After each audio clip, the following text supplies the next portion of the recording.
Olá, sejam muito bem-vindos ao Prosa Fértil, um espaço criado para conversas sobre reprodução humana, conversas leves, acolhedoras e responsáveis.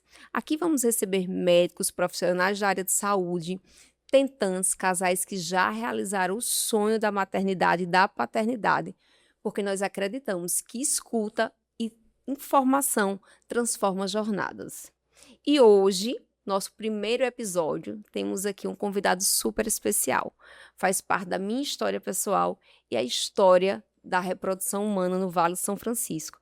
E hoje estamos aqui com o Dr. Antônio Ribeiro e ele vai falar um pouco sobre esse projeto, que é o lançamento do primeiro podcast da Clínica de Reprodução Humana, que é o Prosa Fértil. Olá, Marise, que alegria estarmos aqui e sem dúvida que o Prosa Fértil é um marco para toda a nossa região, todo o Vale do São Francisco, porque é aqui que nós vamos nos encontrar, é aqui que nós vamos trocar experiências, vamos trocar ideias e vamos compartilhar sonhos. E a partir desse podcast, sem dúvida, que estaremos muito mais próximo das nossas pacientes, dos nossos casais, das nossas tentantes, e certamente que serão muitas entrevistas, muitas troca de experiências, muito aprendizado, e certamente de que nós vamos trazer para os nossos pacientes, para os nossos amigos, muitas explicações concernente à reprodução humana e, principalmente, os caminhos que devemos trilhar para o sucesso da gravidez, para o sucesso do seu sonho. Ah, muito bom. Eu me orgulho muito de fazer parte, da equipe de reprodução humana aqui do Vale do São Francisco. E, embora você seja uma referência da reprodução humana aqui no Vale do São Francisco, mas muitos, né, chegarão até aqui e não conhecem a sua trajetória, né. Quem é doutor Antônio Ribeiro? Você nasceu em Juazeiro, como foi sua infância? Como foi que a medicina entrou na sua vida? É uma pergunta bem interessante porque nos faz resgatar um pouco dos sentimentos, né, do nosso passado, mas sem dúvida que tudo começou em 1978, quando eu, ainda criança, assistindo Cid Moreira na Rede Globo, falando do nascimento do primeiro bebê de proveta.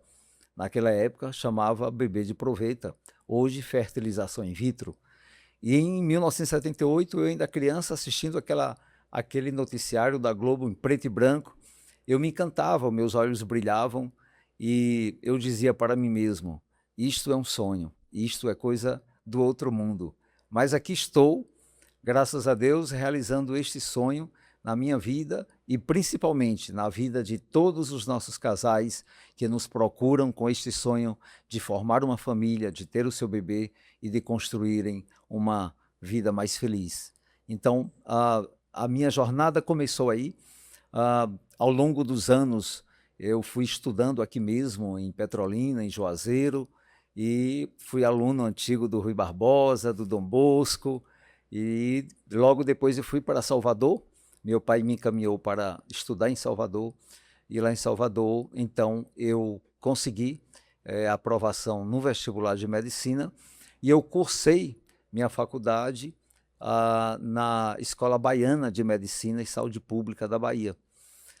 Foram 6 anos de faculdade, e já na faculdade eu tinha a convicção de que iria fazer ginecologia e obstetrícia, visto que eu amava aquele momento extraordinário e mágico que é o nascimento de um bebê.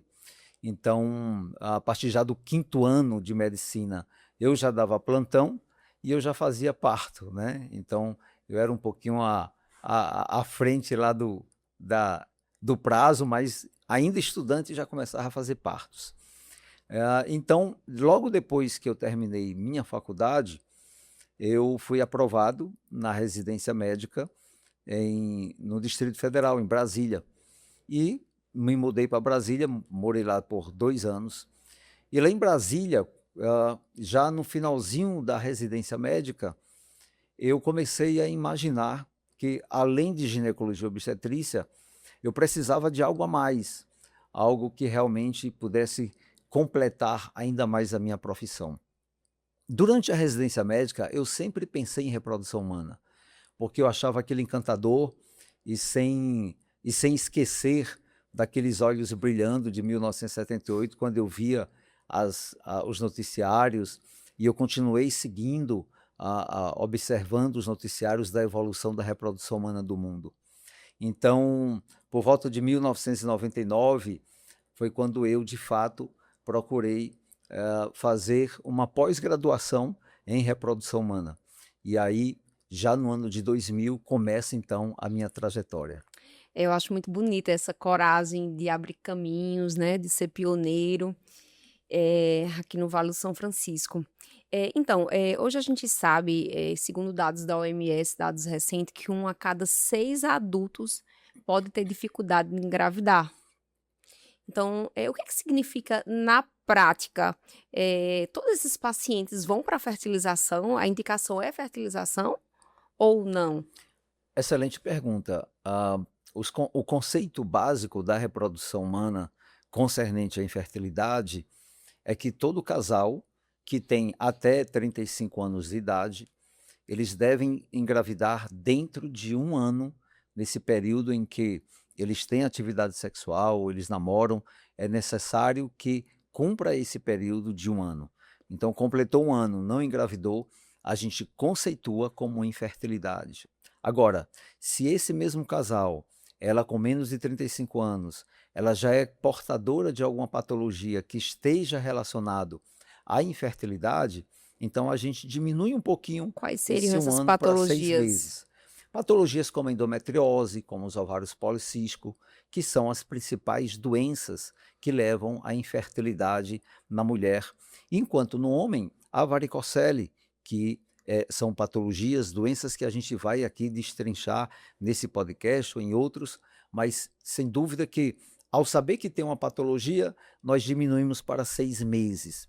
Agora, é importante salientar que a partir dos 35 anos, nós encurtamos esse tempo de 1 ano para 6 meses. Ou seja, 35 anos ou mais, tenta engravidar durante 6 meses, não conseguiu, já conceituamos infertilidade e com isso o casal já precisa procurar o especialista.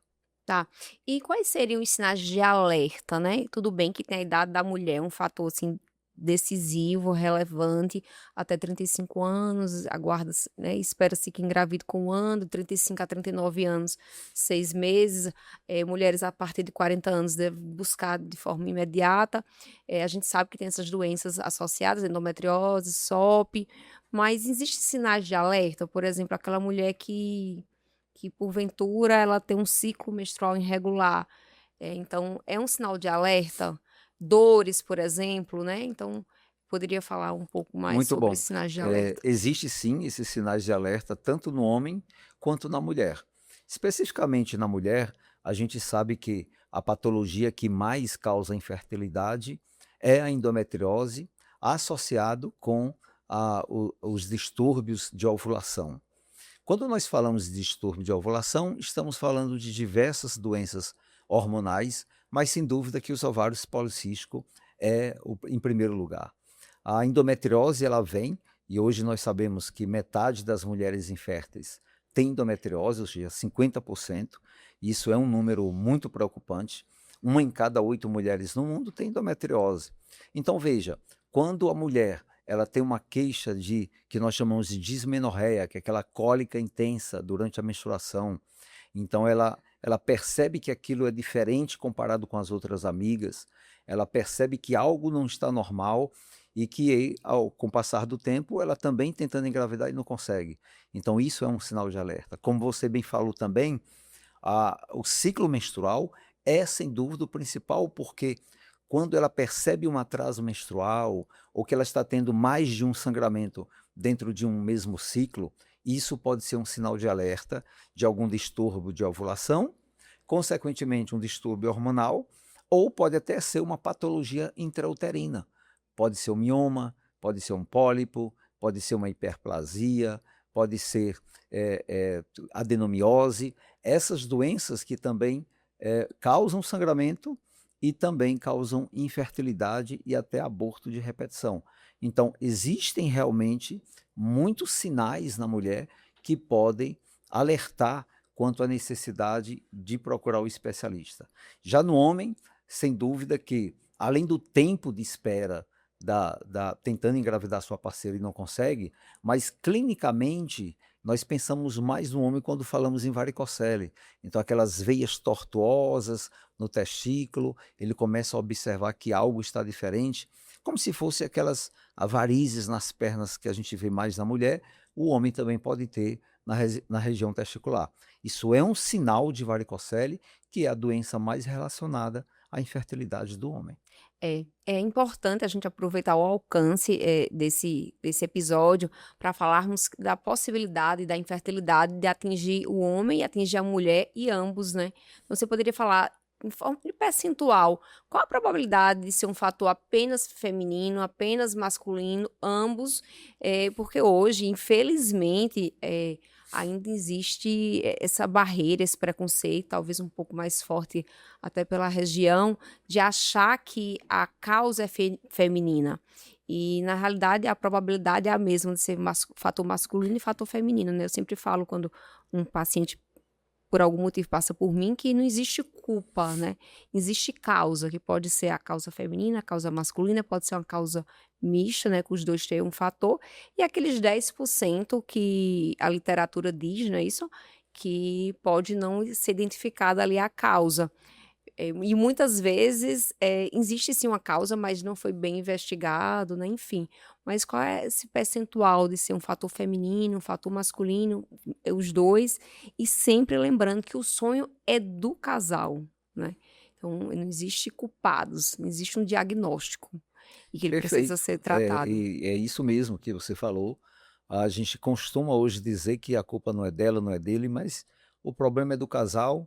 Os dois devem realmente andarem juntos, enfrentar os problemas e certamente de que a solução sempre virá.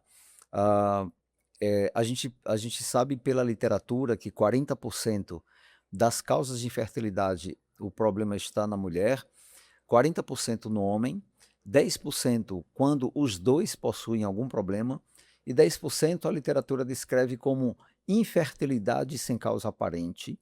E você colocou muito bem, porque a infertilidade sem causa aparente é um conceito, mas na verdade nós entendemos que é porque ainda não realizou os exames mais profundos. Quando nós investigamos mais a fundo esse casal, e nós podemos falar, se tivermos oportunidade, de como fazer diagnóstico de infertilidade, existem hoje exames muito mais sofisticados, com alta tecnologia, e garanto uma coisa, em quase sua totalidade nós descobrimos sim a É causa da verdade. infertilidade. É verdade, é verdade. Eu vejo isso diariamente ali na clínica, né. A gente se depara muito com casais, assim, mulheres que chegam muitas vezes desgastadas emocionalmente, porque já passaram por 5, 6, tem pacientes que falaram que passei já por 10 ginecologistas e todos dizem que meus exames estão normais. Mas quais exames, né? Foram os exames realmente especializados, né?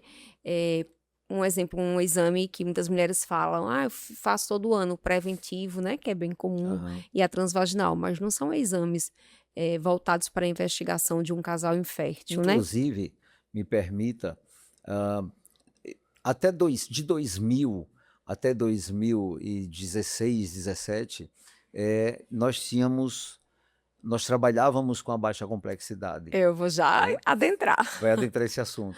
É, Então, quando nós trabalhamos só com a baixa complexidade, ou seja, coito programado e inseminação artificial, de fato nós nos sentimos mais limitados nessa investigação.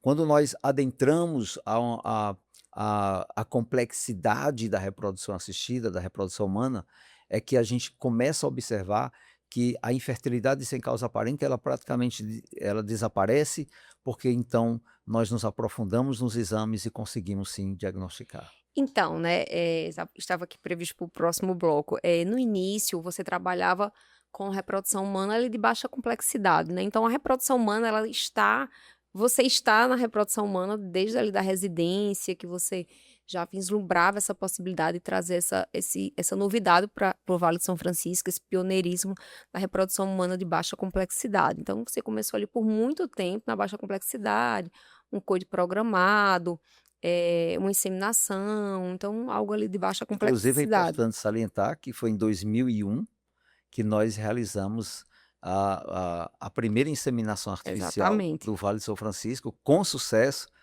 e o nosso primeiro bebê por inseminação Nasceu 20 anos nasceu depois, né? 20 anos depois, É. foi a fertilização in vitro. Então, em 2001 foi o primeiro bebê por inseminação Em artificial, 2021, primeiro que por hoje filho. já é um homem, já é advogado, É e é uma verdade. grande alegria para nós. Então, no início, então, você trabalhava ali com baixa complexidade, e quais eram os limites? Você falou um pouco da investigação, mas quais os limites ali no resultado? Isso te frustrava? Isso foi um pontapé aí para você pensar em trazer um laboratório de reprodução humana de alta complexidade? É exatamente isso. A gente se frustrava porque, na verdade, quando nós nos deparamos com um casal infértil, nós estamos nos deparando, numa boa parte delas, em situações extremamente difíceis. Então, a gente percebia que o coito programado e o tratamento da inseminação artificial, ela nos dava pouca possibilidade de sucesso. Para termos uma ideia, no geral, a inseminação artificial, ela dá 30% de sucesso de gravidez num casal jovem. Que Então, precisa de um sêmen bom e de uma trompa boa, não é isso? exatamente. Então, nós precisamos de que a mulher tenha possibilidades de engravidar, ou seja, no mínimo ter uma tuba pérvia, uma tuba saudável, e o sêmen do homem seja normal.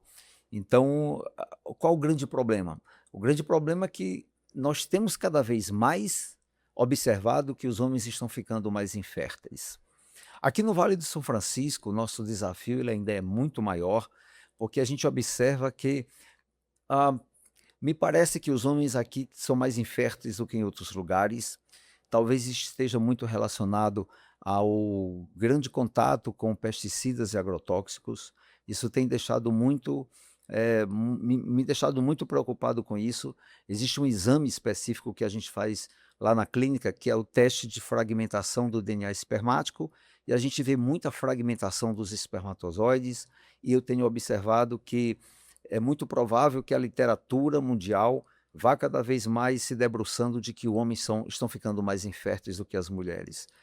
Isto por si só é um grande limite para que as mulheres engravidam por coito programado em casa ou por inseminação artificial.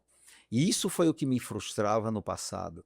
Até 2016, 2017, eu não me conformava com os 70% Com as dos meus limitações, casais, né, as dessa limitações. técnica. Embora a reprodução humana de alta complexidade também tenha limitação, mas a de baixa complexidade, ela enfrenta uma limitação maior. Muito maior. E eu me Muito lembro, assim, maior. da sua frustração, né?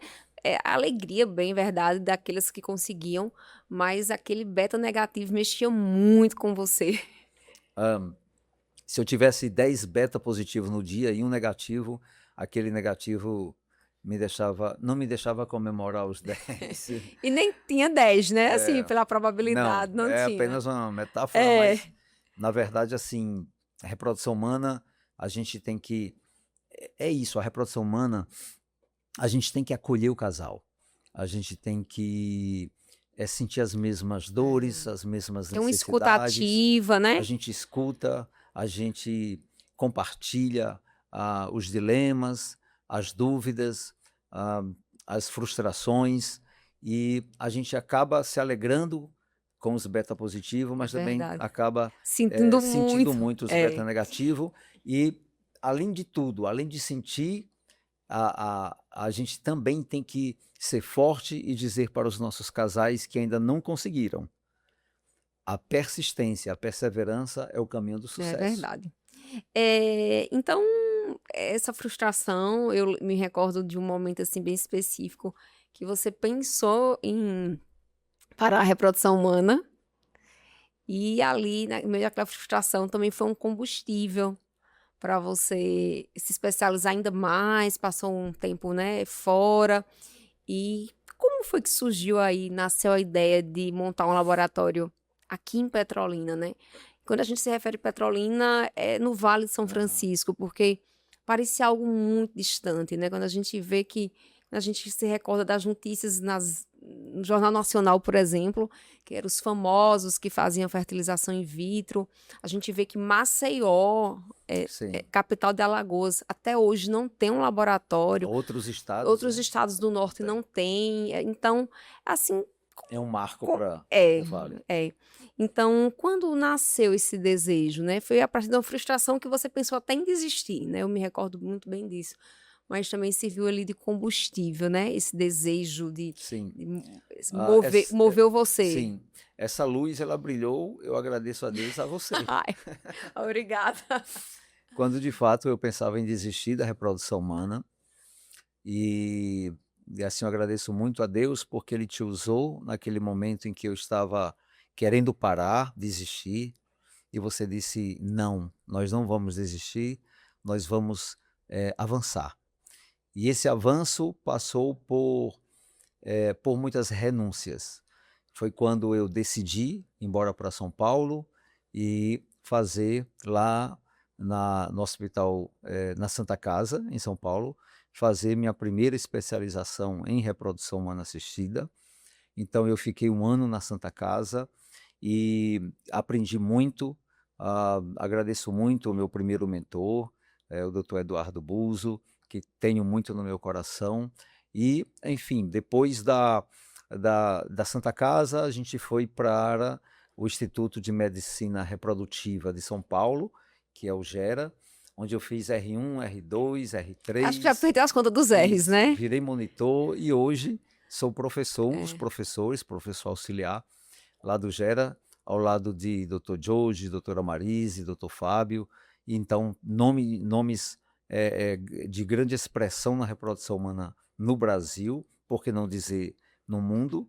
Então, estou até hoje em São Paulo, não saí mais de lá, porque a gente leciona, dá aula em pós-graduação. Então, isso foi para mim um divisor de águas quando eu resolvi partir para alta complexidade. E aí eu percebi um outro mundo da reprodução que eu não entendia. Então eu comecei, na verdade, a fazer fertilização in vitro, não foi aqui, mas foi fora daqui. Mas, enfim, isso começou a me trazer uma luz, uma esperança de que havia possibilidade, sim, da gente construir em Petrolina o primeiro laboratório, a primeira clínica de reprodução humana assistida, com toda a tecnologia semelhante a qualquer lugar do mundo, não é só do Brasil. Nós somos hoje um laboratório na filosofia One Stop Shop, ou seja, nós temos tudo num só lugar. Então, esse sonho ele foi construído à medida que a gente foi passando os anos, e por volta do ano de 2020 é que a gente começou a pensar, a construir o primeiro o laboratório. A clínica já existia, mas o laboratório começamos então a vislumbrar isso em 2020, 2019, 2020, e começamos então a realizar esse sonho, construir de fato o laboratório que foi inaugurado em 2021. Isso, e nada foi aleatório, né? Eu lembro que você contratou uma consultoria para vir, para conhecer a região, é um arquiteto especializado, então nada foi aleatório, tudo foi com muito cuidado, construído com amor, com respeito, com cuidado, com protocolos rigorosos, né? E Eu me lembro que nós contratamos a doutora Jennifer, e faço questão de falar o nome dela porque temos essa gratidão por ela. E Jennifer é PhD em embriologia nos Estados Unidos, então uma profissional que tem um conhecimento absurdo em embriologia, e ela era a pessoa ideal para realmente nos ajudar. Ela verdade. deu toda a consultoria, mas enfim, foi através de engenheiros, arquitetos. Eu lembro que a nossa arquiteta teve que ir para o Rio de Janeiro conhecer laboratórios de reprodução assistida para aprender como construir um laboratório dentro da arquitetura exigida pela RDC da Anvisa. Então, a nossa construção da clínica ela foi tudo dentro de todos os Os parâmetros protocolos, verdade, exigidos. é verdade. E foi desafiador trazer tecnologia aqui para o Vale, trazer equipe qualificada, né? Hoje você é especialista em reprodução humana. Eu também tenho muita gratidão, eu creio que você vai falar em algum momento, a doutor Luiz Henrique, que é urologista, que ele também fez fellow em andrologia e ele abraçou esse sonho também. Eu me recordo também de Sandra, que até hoje está com a gente, é enfermeira. E também tem uma pessoa bem especial, que a gente tem um carinho e respeito imenso, que é Kaique. Aqui na região não tem embriologista. E você, assim, trouxe de muito longe alguém que a gente tem carinho, tem respeito pela história construída aqui no Vale do São Francisco, né? Mas como foi trazer tecnologia, equipe qualificada? Eu me lembro que domingo estávamos em um determinado lugar e uma pessoa, eu falando sobre embriologista, que aqui na região não tinham, tal, a dificuldade de trazer esse profissional aqui para a região.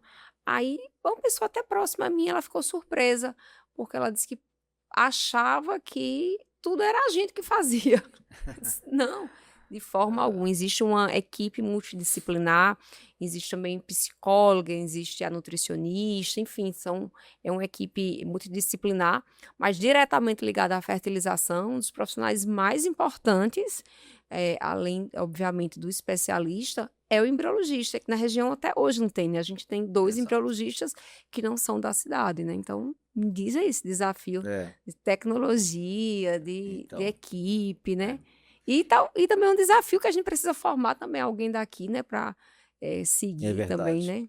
Ah, foi um desafio, mas eu acho que eu me movo por desafios e eu sempre, como eu sou perfeccionista e eu queria formar a melhor equipe. E aí eu tive a grata sorte de Luiz Henrique, urologista e andrologista, ele chegando de São Paulo, e ele tinha feito É exatamente verdade, um um fellow, não foi? fellow no ABC Paulista, e então ele se especializou em fertilidade do homem. Então, isso foi muito bom para mim. Então, imediatamente, eu conversei com o Dr. Luiz Henrique, vamos formar uma equipe, e ele de prontidão abraçou a ideia, vamos formar uma equipe. Saí procurando também uma equipe de enfermagem e técnica de enfermagem, e aí nós trouxemos a Sandra, que é uma profissional, e começamos então a formar uma equipe, a equipe de administração, a CEO, que hoje nós temos aí a nossa querida e amada Marise, que hoje é a nossa CEO e que tem trazido um grande diferencial para a nossa clínica. E o maior desafio, como você falou, seria o embriologista, já que aqui na região não tem embriologista, apesar de que nós temos faculdade de biologia e me parece que tem de Biomedicina, tem. biomedicina, mas ainda não temos nenhum desses profissionais que se interessaram em fazer embriologia. Ah, eu acho que a nossa clínica vai começar a abrir espaço para isso, e nós tínhamos que trazer o embriologista de fora, e aí nós tivemos, graças a Deus, a direção de encontrar Kaique Almeida, um embriologista sênior. Para se ter uma ideia, tem apenas 200 Kaique Almeida no Brasil hoje, e conseguir para trazer para Petrolina não foi fácil, mas ele veio, ele amou Petrolina, ele abraçou Petrolina, está conosco até hoje, e foi o embriologista que também nos ajudou ali no É finalzinho a da montagem do construção, da montagem do laboratório, né? É laboratório, verdade. e também, claro, o nosso embriologista do nascimento do primeiro bebê por fertilização in vitro em 2021. Eu sempre digo que Kaique, ele merece receber o título de cidadão petrolinense, Merece, né? Porque ele é lá do é Mato verdade. Grosso, a 36 horas É, daqui, e faz esse serviço, esse belo trabalho aqui na região, né? E quando eu comecei ali na clínica, tem apenas 3 anos e meio, mais ou menos, não foi algo automático por ser sua esposa, mas apesar que você me convidava, eu não me enxergava naquele ecossistema, e fui. E me encantei, e o que fez a grande diferença certamente foi a escuta dos pacientes, né. Eu fiz pós-graduação na área, fiz diversos cursos, leio bastante, vou para congressos, mas nada é tão transformador como escutar histórias, né. As histórias dos casais, das mulheres, né, também aquelas que desejam congelar óvulos. Então aquela escuta, me transformou também em Marise, a Marise como pessoa, porque a gente tem mais empatia, né? A gente ela escuta sem julgamento. Uhum. Cada história carrega um sonho, né?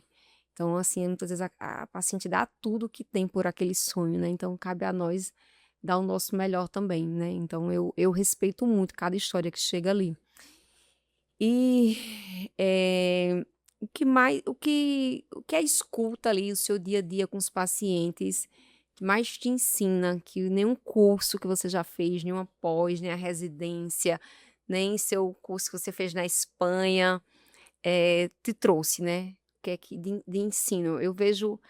Marise, vejo um Antônio antes do laboratório, antes de realizar a fertilização in vitro aqui em Petrolina, que você já realizava fora, né? Mas aqui em Petrolina, e vejo um antes e vejo um depois. Mas ouvir você, assim, o que é que Sim, mudou? eu costumo dizer que eu tenho 27 anos de formado e, na verdade, eu, quer queira, quer não, eu faço parte de uma geração de médicos que foi extremamente. Nós não tivemos essa formação tão acolhedora e humanística com relação ao relacionamento com os pacientes. Até porque na nossa época haviam poucos médicos trabalhando. E por ter poucos médicos para uma população tão grande, nós não tínhamos tanto esse corpo a corpo, esse tete a tete com o paciente, essa preocupação com o sentimento, essa preocupação com a dor do paciente. Nós só tínhamos tempo para diagnosticar, prescrever, mas não tínhamos a capacidade, não tínhamos tempo para sentar, ouvir, sentir, abraçar, acolher. Nós não tínhamos. A Vocês minha queriam geração não teve. salvar, que vocês queriam Nós queríamos resolver. curar, Queria resolver o curar, problema do salvar, paciente. resolver a dor Isso. do paciente. Isso era o mais Eu importante acredito que para nós. essa geração, na realidade, não é o Antônio, né? E sim da A geração mesmo. geração, a geração. É. A, a reprodução humana, eu acho que eu diria que eu não sou completo, eu não sou 100%, mas a reprodução humana me trouxe a excelência da medicina. Porque eu aprendi aquilo que eu não tive na faculdade, que é essa pegada humana, Humanizada, né? humanizada, de você escutar Escutar. o paciente, de você acolher, de você entender os E pegar sentimentos, na as mão, assim, do dores, paciente, pegar na assim. mão do paciente e Porque, dizer estamos no mesmo porque barco, é uma chorar jornada, com né? ela, rir com Porque é ela. uma jornada literalmente, Sim, né? Você faz ali a primeira consulta, muitas perguntas assim nas redes sociais, né? A gente sempre diz, tudo começa com a primeira consulta, né? sim, Então vai a primeira consulta, faz exames, faz um retorno. Então, esse pegar na mão, tem jornadas que eu sempre digo, elas não são linhas retas, né? sim, Umas são mais retas um pouco, outras com altos e baixos, então não tem uma jornada linear. Então, pegar na mão mesmo do paciente, escutar. E a gente às vezes tá à noite ali em casa e as pacientes se ligarem, mandar áudio para você, algo que você realmente não vivia na ginecologia, né? sim. E foi na reprodução humana que você eh, foi forjado, digamos Fui assim, né? forjado e sem dúvida que hoje eu me sinto outro médico. A gente percebe que, como você falou, cada casal é uma jornada diferente, é um caminho diferente, é um tempo diferente. Então tem uns que com 2, 3 meses conseguem o É, sonho, verdade. enquanto outros levam 6 meses, um ano, Outros, 2 anos. Eu tenho um casal que vem engravidar com 3 anos de tratamento. é. Depende de cada caso, Não existe uma né? jornada Não única, existe uma né? jornada Não existe única. uma jornada única. E falando assim especificamente sobre a fertilização in vitro, a fertilização in vitro é o tratamento hoje mais moderno que existe aqui ou lá nos Estados Unidos. É o tratamento mais moderno para aqueles casais que estão tentando engravidar e que não conseguiram ali de forma natural. E ainda existe aqui na região, há quem ache que a gente faz algumas etapas aqui e outras etapas é fora. E até aproveitar esse momento para esclarecer que todas as etapas é feita aqui na clínica, a gente tem tecnologia de ponta, tem equipe qualificada, então ali no térreo faz o atendimento assistencial, tem toda a equipe administrativa e no primeiro andar tem o centro cirúrgico completo, tem um laboratório, tem incubadora, tem toda a tecnologia, né? E acontece tudo num único lugar. A gente tem um conceito na clínica de one stop shop, então todos os serviços, toda a jornada acontece ali, num único lugar e é um grande marco para a região do Vale do São Francisco, né. Mas, você poderia explicar de forma simples, para quem está nos ouvindo, o que é uma fertilização in vitro? E também destacar, eu converso muito, né, destacar que nem todos os pacientes a indicação vai ser fertilização in vitro. Eu já vi pacientes, assim, frustrados na clínica de fazer uma consulta com você e você falar que tem que mudar o estilo de vida. Olha, muda o estilo de vida, às vezes é um sobrepeso, às vezes é SOP, é um paciente ali super jovem, você fala: "Não, vamos aqui, uma prática de exercício físico, vá para nutricionista", e dá um tempo para essa paciente tentar engravidar de forma natural e voltar, se não conseguir, para fazer outro tratamento, né. E às vezes a gente sente até que elas se sentem frustradas: "Poxa, eu vim aqui achando que era FIV e não é, gente. Lá nem tudo é FIV, nem todo casal vai ter indicação de fertilização in Uhum. vitro. Vai ter casal que a indicação vai ser mudança do estilo de vida, muitas vezes vai ser medicamentos, outras pode ser um coito programado, inseminação, mas sim, tem casos que vai ser indicada a fertilização in vitro.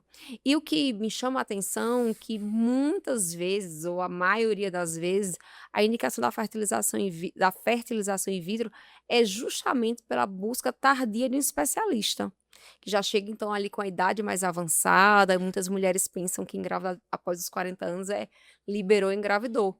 E eu lembro que a gente nasce ali com 1 a 2 milhões, não é isso, de ovos, e com 40 anos a gente tem ali em torno de 5 a 10% da quantidade de ovos. Então, engravidar depois dos 40 é mais desafiador do que se imagina, né. Então nem todos os pacientes vai ter indicação de fertilização in vitro, mas muitos, né, a grande maioria que chega ali na clínica da gente é fertilização in vitro, porque já chega com anos tentando engravidar. Então, com certeza, esse momento que a gente está lançando, que é conversa sobre reprodução humana, vai ser de conscientização, de trazer informações, de jogar visibilidade ao tema de infertilidade, porque a gente sabe que ainda é um tabu. Eu acredito, assim, que mais de 50% das pacientes, dos casais que estão tentando engravidar, que estão passando por tratamento, eles não comentam nem com os amigos próximos, nem com a Sei. família, porque ainda é visto como um tabu, né, como se fosse uma falha deles e não conseguir engravidar. Não é visto ali como uma doença. Está com problema de coração, você não procura ali um cardiologista? Se eu estou tentando engravidar, então procurar um especialista, né. Então a gente sabe que muitos pacientes também se prendem muito ali no ginecologista de base, o paciente também tem que saber a hora. A gente sabe que evoluímos muito, que os médicos têm indicado muito, mas ainda existe sim essa segurar o paciente também tem que saber o time ali, o momento também de Uhum. procurar o especialista, né. Mas explica de forma simples o Sim. que é fertilização in vitro, qual a diferença para inseminação, para o coito programado? Respondendo à sua primeira colocação com relação à clínica, ah, só para orgulho do Vale do São Francisco, já vieram aqui médicos de São Paulo para conhecer nossa clínica e tomar ela como modelo para a construção em clínicas em São Paulo, né. Nós tivemos recentemente, médicos vindo do interior também do Paraná, então vejam que existem, na nossa clínica um perfil muito importante para a reprodução humana e isso foi uma preocupação minha, o fato de nós estarmos no interior, nós precisávamos oferecer ao paciente, ao casal, todo o suporte necessário para o tratamento da infertilidade. E como você colocou, a infertilidade não é só o tratamento não é só fertilização in vitro, mas tem a baixa complexidade, tem a inseminação artificial, tem o coito programado e tem também cirurgias. Existem pacientes que vão engravidar só com uma É cirurgia. verdade.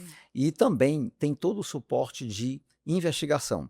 Então nós não só passamos pela consulta, o casal passa por uma bacterioscopia, passa por uma biópsia, Esterossalpingo, né, passa por uma esterossalpingografia, esteroscopia. passa por esteroscopia, então, passa por exames de imunologia, de infectologia, de todas as áreas que são necessárias para a investigação.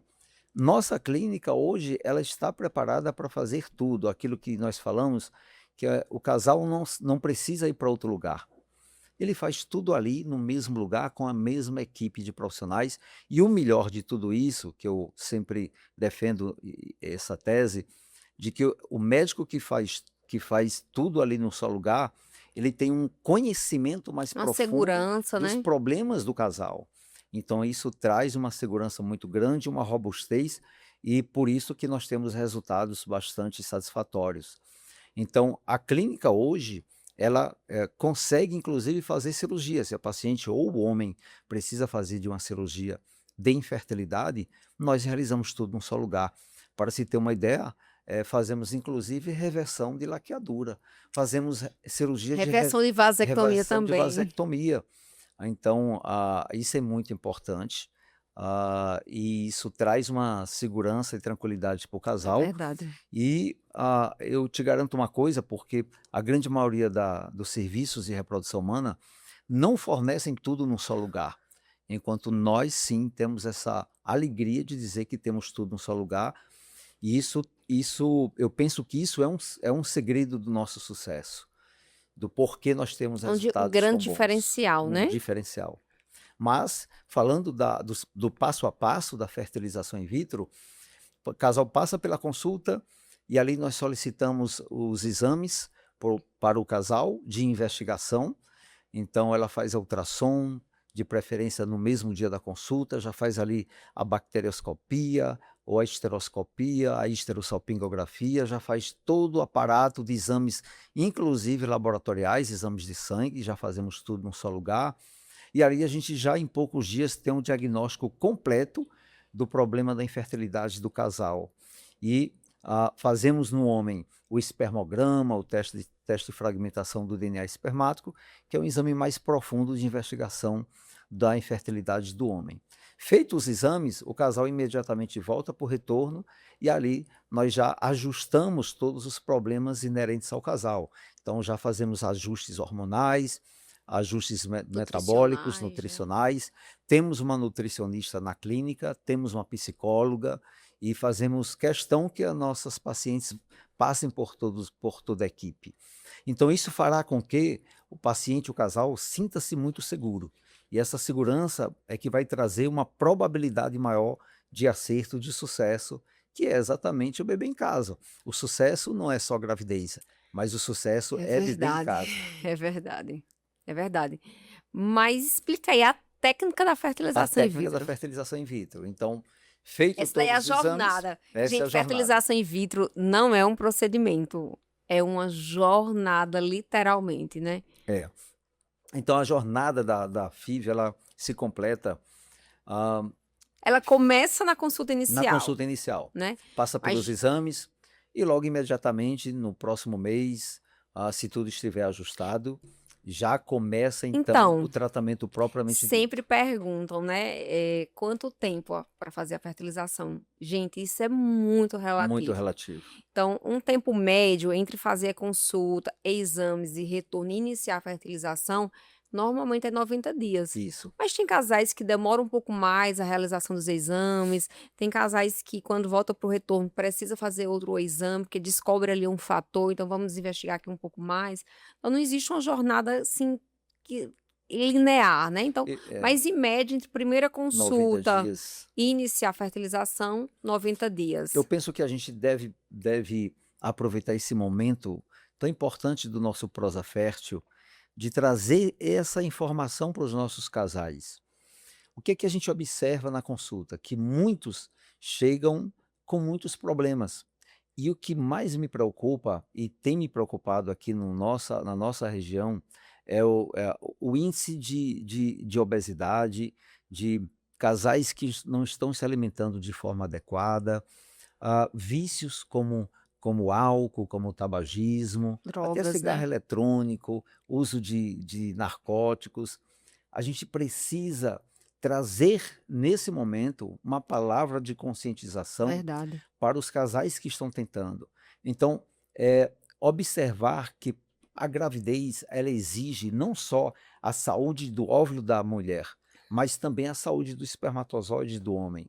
Então, não é só a mulher que tem que se cuidar. O problema não é só a mulher. Hoje, provavelmente, nós temos mais homens inférteis do que mulheres. Então, nós temos observado que hoje os homens as mulheres estão se cuidando muito mais do que os homens.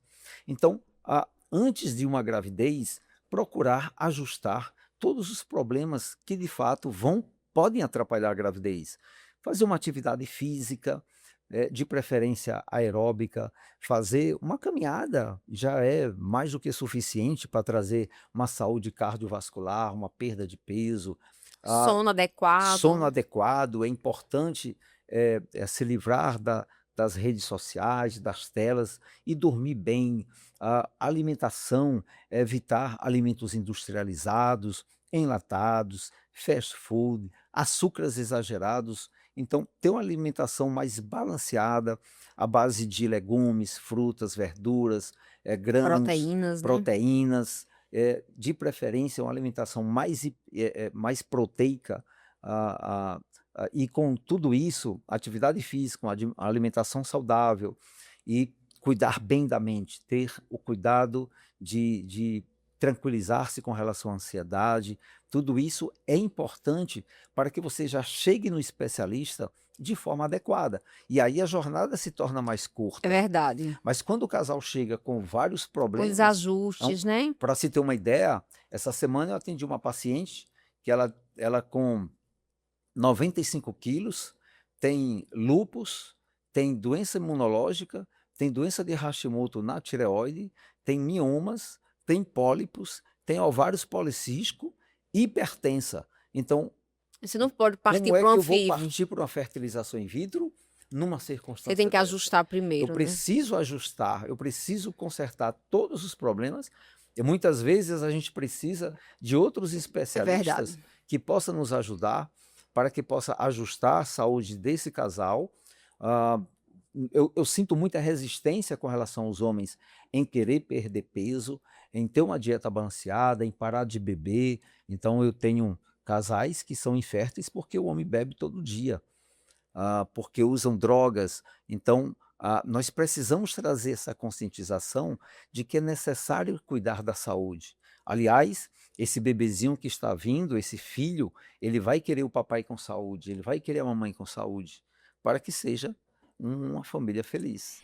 É verdade. Mas explica, por favor, a técnica da fertilização in vitro.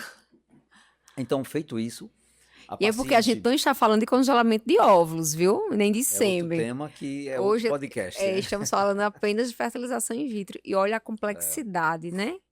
É São de vários equipe temas, né, para serem multidisciplinar, abordados. de conscientização quanto ao tempo de infertilidade, buscar um especialista. A gente não falou aqui de baixa reserva ovariana. Então, Sim. olha como é complexo, né? Hoje É o estamos. nosso primeiro Nossa, é só o podcast, primeiro hoje, né? Mas é só explica uma aí, introdução. de forma simples, rápida, né? Como é a técnica da fertilização in A vitro, né? fertilização in vitro, assim, para nós especialistas, nós temos essa missão de trazer para vocês, de dizer que é complexo para o paciente, talvez apareça complexo, mas para nós que fazemos isso todos os dias, a palavra é tranquilidade. Então, feito todos os exames, ajustamos tudo, começamos então o estímulo ovariano. Esse estímulo é feito com medicações que são gonadotropinas, aquelas canetinhas que a gente orienta você a administrar na barriguinha todos os dias. 9 a 10 dias é o suficiente para que os seus folículos, os seus óvulos, aquelas bolinhas que estão ali nos ovários, cresçam e amadureçam seus óvulos.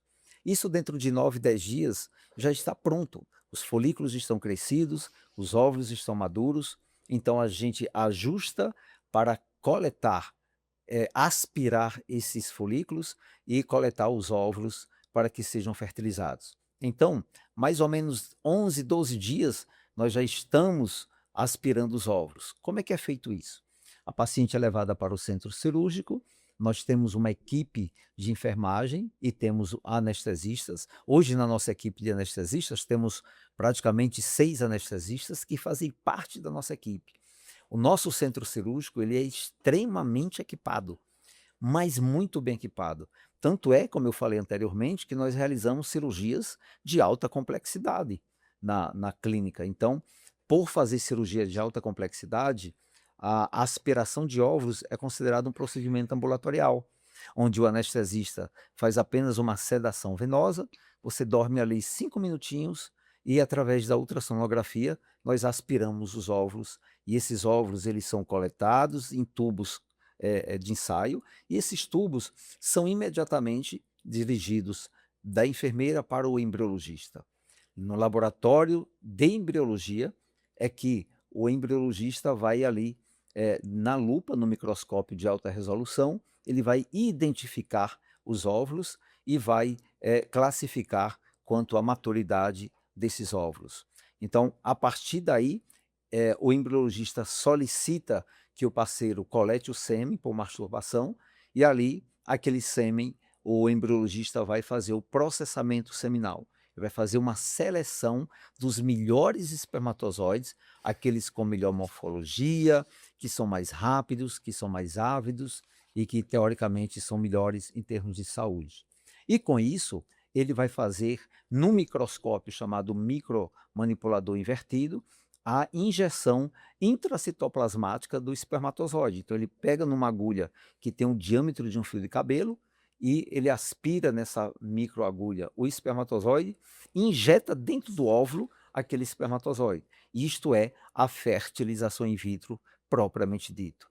Esses óvulos fertilizados vão ficar de 5 a 7 dias na incubadora. Para quê? Para que possa gerar ali o embrião. O embrião ele pode ser transferido imediatamente para o seu útero, o que nós chamamos de transferência a fresco, ou podem ser congelados, que é o que a gente faz hoje na grande maioria. Para quê? Para descansar a mamãe um mês, ela se cuidar melhor e logo no mês seguinte a gente fazer a transferência embrionária. Então vejam que é um processo rápido, em 12 dias, 11, 12 dias, já coletamos os óvulos, já fertilizamos e então já temos aí a conclusão da fertilização Da primeira etapa, né? Essa primeira etapa, então, A dura primeira etapa, 10 minutos. então, da primeira etapa, primeiro aqueles 9, que você falou, 9, 10 dias, tem algum Isso. paciente que se arrasta um pouco mais ali para 12 dias, né? Então, 9, Exato. 10, 12 dias do estímulo ovariano. Então, quando os óvulos estão maduros, né? Os folículos, né? Na realidade, Estão não crescidos. são óvulos, são maduros, estão crescidos, né? Marca a aspiração em ambiente do centro cirúrgico. Então, vai ali toda a segurança. com toda a segurança, protocolos rigorosíssimos, né? Sim. 5 a 7 dias ali na incubadora, pode ser transferida a fresco, a grande maioria vai congelar.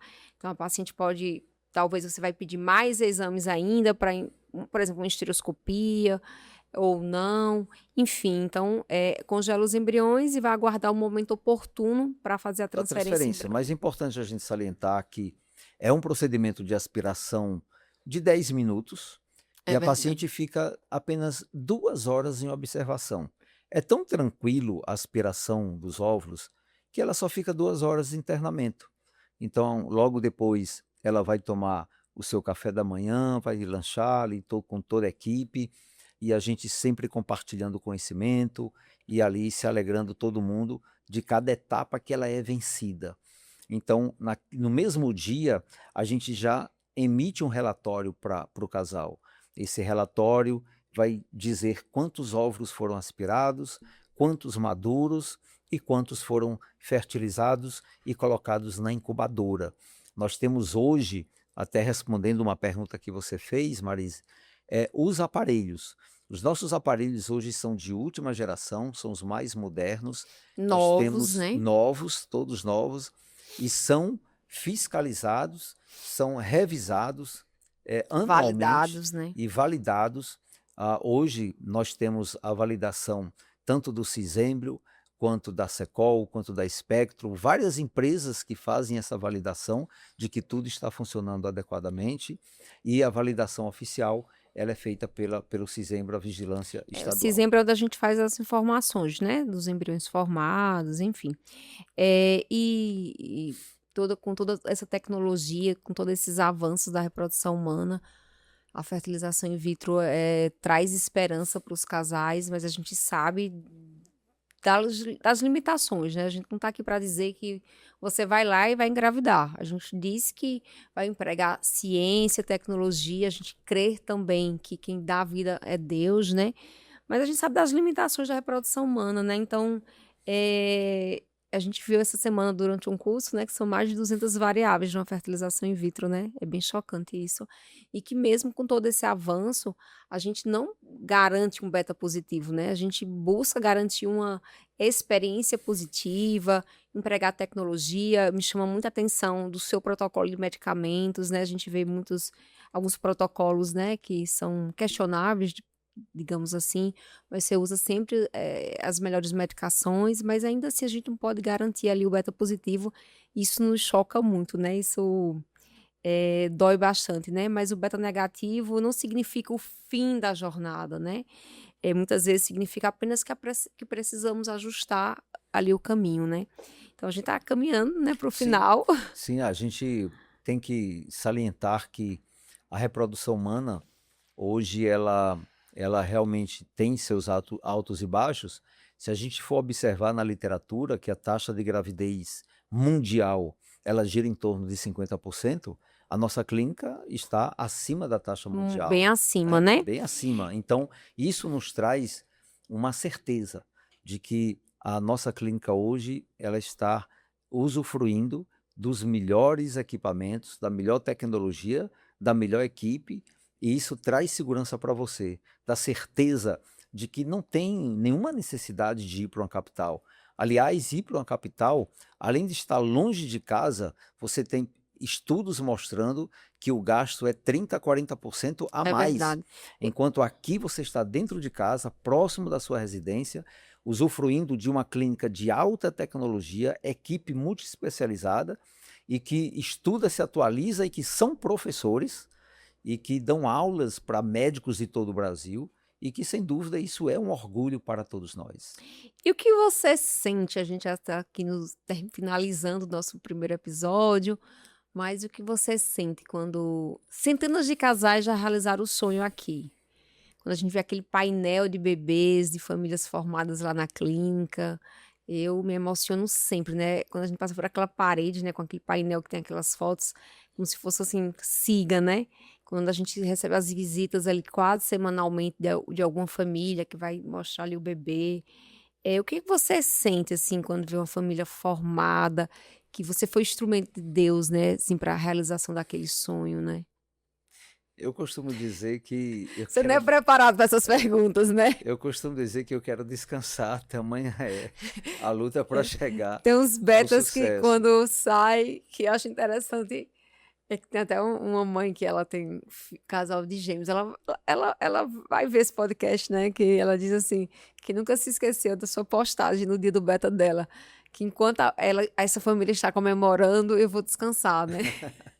É bem por aí, É esse mas sentimento, né? o sentimento é uma mistura de tanta alegria, satisfação, realização, ah, sabe? Eu acho que o verdadeiro sentimento, ele é indescritível, É verdade. que é o sentimento de você, não é só alegria daquele momento, mas é você vislumbrar um horizonte mais longínquo e ver que ali vai crescer uma família, É verdade. né? Foi construído uma família feliz. Então, eu creio que além da parte humana, existe a parte espiritual, onde eu creio que Deus usa nossas mãos.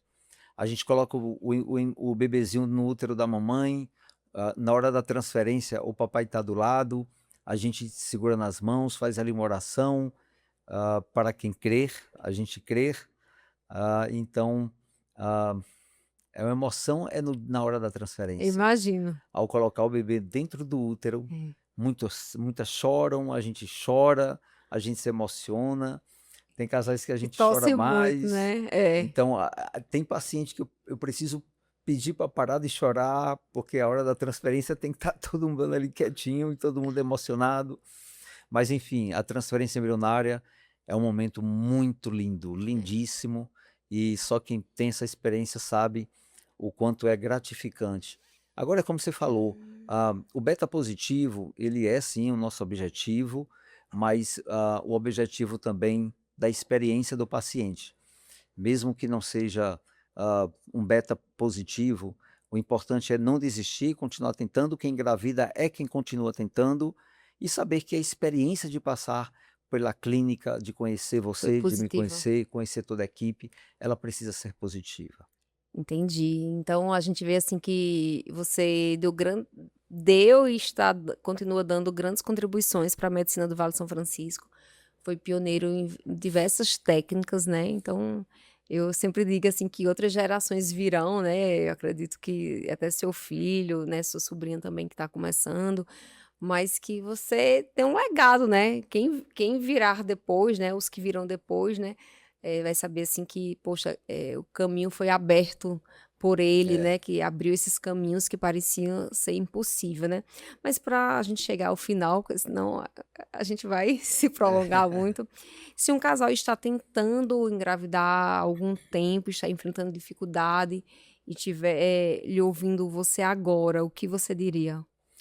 Olha, ah, a gente, a gente começa a ser um pouco, eu não diria rude, mas um pouquinho duro, porque a gente segue muita literatura.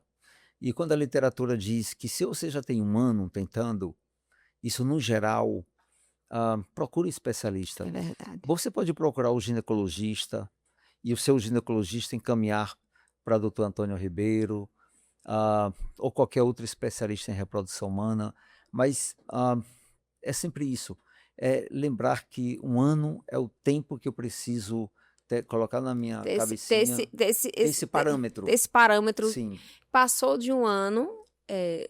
Não normalize. normalize, nós temos Não pacientes normalize. jovens com baixa reserva ovariana A gente e não que é falou extremamente praticamente. preocupante disso. Muitos Pacientes de 25, 30 anos com baixa reserva. mulheres de academia extremamente bem cuidadas e com baixíssima reserva ovariana É um e desafio. e que é um Acho que vale um desafio. podcast assim, falar Não, de nós reserva vamos fazer um ovariana. podcast só Eu amo sobre isso. falar sobre Eu reserva acho que ovariana. podcast tem É um dos maiores uns desafios. 100 podcasts para É um fazer, dos né? maiores desafios da reprodução humana. Sim. Então, A minha é, orientação é é, essa. é, Fique é atenta e procure especialista. concordando, né, com você, se me fizesse essa pergunta também falaria isso, é de buscar um especialista, de não se conformar com quem diz que aqueles exames estão normais e Sim, você não e que você não está conseguindo engravidar. Eu também sempre digo que se existe um sonho, existe um caminho, existe uma perfeito, possibilidade, vai perfeito. existir o plano A, vai existir o plano Sim, B. Então, se existe um sonho, existe um caminho, existe um existe uma caminho. possibilidade, né? Então, esse foi o primeiro episódio do Prosa Fest, uma conversa leve, Uhum. com muita ciência, também acolhimento. E foi um prazer dividir aqui com você. E nos vemos no próximo episódio. No próximo, muito obrigado por essa oportunidade. Acho que o nosso maior agradecimento é aos nossos pacientes, aqueles que já são, aqueles que Que ainda serão, virão, né? e saibam que nós estamos prontos para abraçar a sua causa, segurar nas mãos, todos no mesmo barco, rumo a atravessar o mar É, e vencer é. todos os desafios, realizar seu sonho de ter o seu Uns bebê. com as marés mais altas, mais baixas, né? Mas Então, vamos juntos. então, se fez sentido para você, ou se você conhece alguém que está tentando engravidar, um casal que está tentando engravidar, compartilhe esse conteúdo que com certeza vai fazer sentido para esse casal.